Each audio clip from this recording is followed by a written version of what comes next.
Pelatih Persib Bandung, Robert Rene Alberts, belum lama ini terlihat bertemu dengan dua mantan anak asuhnya.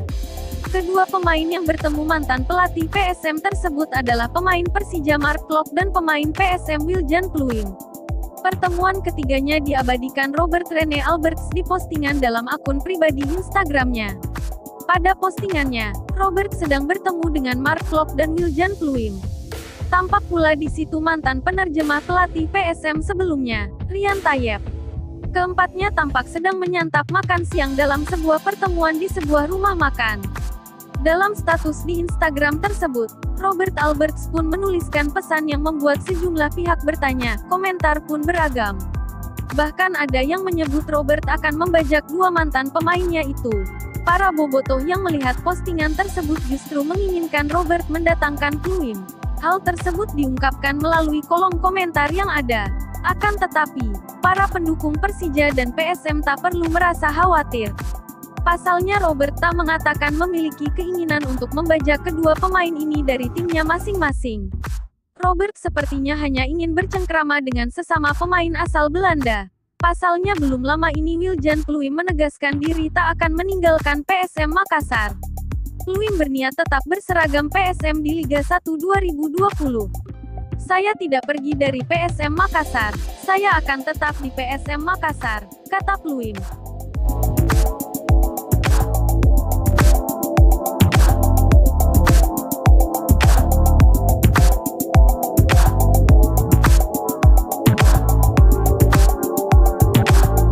Lampu Stadion Mato Anging sudah diturunkan. Rencananya sejumlah bohlam lampu untuk penerangan lapangan ini akan dipindahkan ke markas sementara PSM Makassar.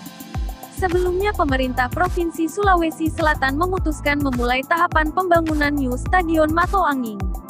Pemprov Sulsel pun telah memulainya dengan menunjuk perusahaan pemenang tender untuk pembongkaran gedung lama yang sudah dimulai pekan ini. Untuk tahapan pembongkaran gedung lama ini ditarget rampung selama 2 bulan. PT Waskita Karya Group selaku pemenang tender pembongkaran menyebut langkah awal yang dilakukan yakni melepas seluruh instalasi kelistrikan sebelum melakukan pembongkaran fisik. Salah satu yang paling pertama diamankan yakni lampu penerangan lapangan yang terpasang di 4 tower. Berdasarkan informasi yang dihimpun, keseluruhan bohlam lampu sorot ini bukanlah milik aset Pemprov Sulsel ataupun Yayasan Olahraga Sulawesi Selatan yang sebelumnya sebagai pengelola. Namun sebagian merupakan milik PSM Makassar baik manajemen saat ini maupun manajemen sebelumnya. Sulaiman Abdul Karim mengatakan keseluruhan bohlam lampu milik manajemen PSM sekarang rencananya akan dipergunakan di markas tim PSM Makassar yang baru. Tak hanya lampu, sejumlah fasilitas lainnya milik PSM juga akan turut dipindahkan. Meski begitu Sulaiman mewakili manajemen PSM belum bisa memastikan apakah Gelora Mandiri akan dipilih ataukah stadion lain. Saat ini menurutnya manajemen masih terus membangun komunikasi dengan pemerintah kota setempat.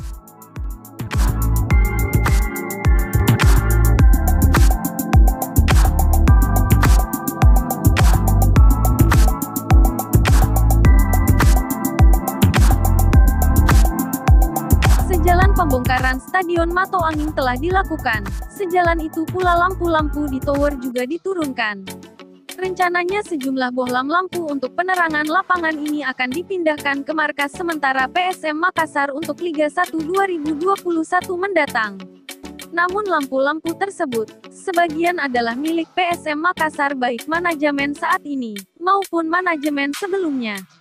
Yang masuk dalam inventaris manajemen PSM kita amankan sendiri, ucap media officer PSM. Dan beberapa lampu lainnya katanya milik Pak Nurdin Halid waktu masih mengelola PSM jelas, Sulaiman Abdul Karim. Tak hanya lampu, sejumlah fasilitas lainnya milik PSM juga akan turut dipindahkan. Seperti bangku pemain cadangan, papan skor yang sudah semi-digital.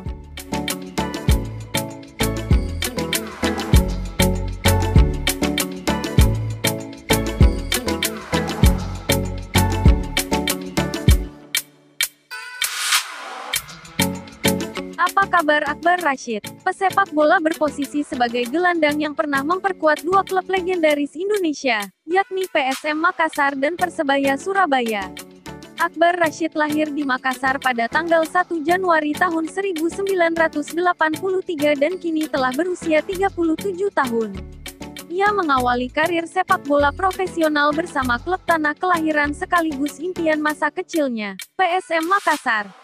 Bersama klub berjuluk Pasukan Ramang, pria berpostur 169 cm ini berhasil menyabet runner-up divisi utama Liga Indonesia 2003 dan 2004 dan sempat merasakan atmosfer Liga Champions Asia di kedua musim tersebut.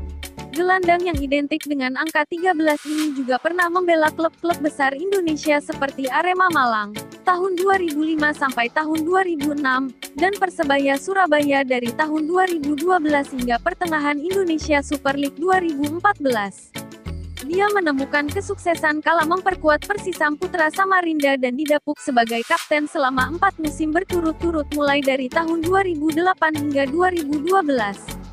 Tidak hanya dijuluki El Capitano oleh supporter Persisam, Akbar Rashid juga sukses mempersembahkan trofi divisi utama sekaligus tiket promosi ke ajang ISL.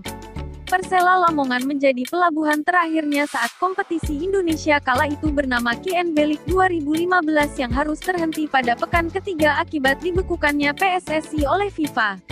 Setelah itu, dia pun memutuskan untuk gantung sepatu dari hingar-bingar dunia sepak bola profesional.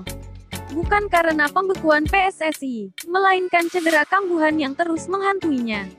Lantas, apa kabar Akbar Rashid saat ini? Setelah pensiun, dia tetap tak bisa jauh dari dunia yang membesarkan namanya dengan menempuh jalan yang juga banyak dipilih oleh para mantan pesepak bola profesional lainnya. Sekarang saya melatih klub PSMU Minahasa Utara yang berlaga di Liga 3 Zona Sulawesi Utara sejak 2 tahun lalu. Selain itu, saya juga membuka usaha kuliner, tutur Akbar Rashid. Rupanya, Akbar Rashid sangat serius untuk melanjutkan karir sebagai pelatih sepak bola profesional. Dia telah merencanakan untuk mengambil lisensi hingga level AFC Pro.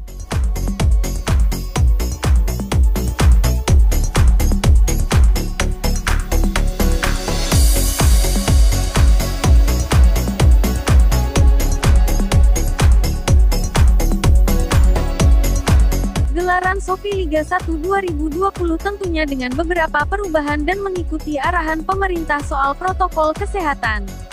Salah satu perubahannya adalah pemusatan venue kompetisi kasta tertinggi Liga Indonesia itu di Pulau Jawa. Sehingga beberapa klub dari luar Pulau Jawa harus mengungsi di stadion yang tersebar di Pulau Jawa. Di antaranya seperti Persiraja Banda Aceh, Bali United, Borneo FC, PSM Makassar, Barito Putra, dan Persipura Jayapura. Dua stadion di Yogyakarta menjadi venue yang paling mendapat banyak peminat. Sebanyak 7 klub memilih berkandang di kota pendidikan tersebut. Seperti halnya Bali United dan PSM Makassar memilih Stadion Sultan Agung Bantul sebagai kandang mereka. Selain dua klub luar Pulau Jawa tersebut, Persija Jakarta juga akan menggunakan Sultan Agung sebagai markas sementara. Kemudian, selain Stadion Sultan Agung, 4 klub Sofi Liga 1 2020 menggunakan Stadion Maguwoarjo Sleman sebagai kandang. 4 klub tersebut meliputi PSS Sleman, Persiraja Banda Aceh, Borneo FC, dan Barito Putra. Adapun Persipura Jayapura yang berasal dari luar Pulau Jawa memilih Stadion Gajayana Malang sebagai kandang mereka. Berikut daftar stadion klub peserta Sofi Liga 1 2020. Stadion Pakansari Cibinong Bogor dan Stadion Mini Cibinong, Jawa Barat Tira Persikabo. Stadion Citarum Semarang, PSIS Semarang. Stadion Gelora Bandung Lautan Api, Persib Bandung. Stadion Perguruan Tinggi Ilmu Kepolisian, Bayangkara FC. Stadion Barawijaya, Persik Kediri. Stadion Kanjuruhan, Arema FC. Stadion Gajayana, Persipura Jayapura. Stadion Sultan Agung Bantul, Persija Jakarta. Bali United PSM Makassar. Stadion Maguwoharjo, Persiraja Banda Aceh, Borneo FC, PSS Sleman, dan Barito Putra. Stadion Surajaya Lamongan, Persela Lamongan. Stadion Kelapa II Sport Center Tangerang, Persita Tangerang. Stadion Delta Sidoarjo, Persebaya Surabaya, Madura United.